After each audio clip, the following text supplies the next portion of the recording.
Organs on chips are essentially microscale mimics of human organs so that we can get responses from those systems in a way that's more replicative of using animals or using simple cell culture dishes.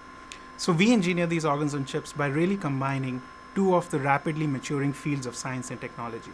Field one is all of the stem cell work that allows us to get human relevant cells on our dish. And the second field is the field of nanotechnology, which allows us to create highly sophisticated systems which allow us to collect functional outcomes from those stem cells.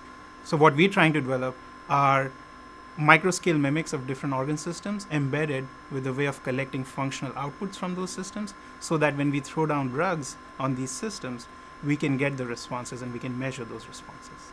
If these systems are validated to produce responses which are more replicative than animal models, we can create a huge impact in the way new therapies are developed, both in pharma and in research. Well, I think University of Miami serves as a perfect environment for this kind of research because we collaborate so closely with clinicians and clinician scientists who provide us not just with patient samples, but with validation in what we're doing is relevant to the clinic or not. And of course, we have a fantastic source of engineering students to work on these problems.